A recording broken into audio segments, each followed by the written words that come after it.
આ રાજુલા તાલુકાના 72 જેટલી ગ્રામ પંચાયતો હોય એમાં સ્થાનિક કક્ષાએથી ગામ લોકોની દરેક સરપંચો સુધી રજૂઆત આવતી હોય કે ગામ સેવકોની ઘટ છે, શિક્ષકોની ઘટ છે, તલાટીની ઘટ છે.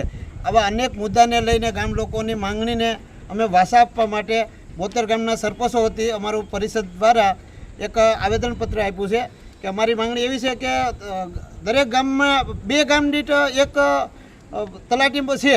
એમાં 3 ગામમાં થાય તો પણ ચાલશે. જે ઘટ છે તલાટીની, એ તલાટીની ઘટ પૂરી થાય, ગામ સેવકોની છે ઘટ પૂરી થાય. ગામ સેવકોની વાત કરીએ તો 72 તાલુકા વચ્ચે 6 ગામ સેવક છે હાલમાં. તો દરેક ગામ સેવક પાસે 10 ગામ છે, તો કઈ રીતે પહોંચી વળવાના છે, જેથી કરીને ખેડૂતોના કામો થતા નથી.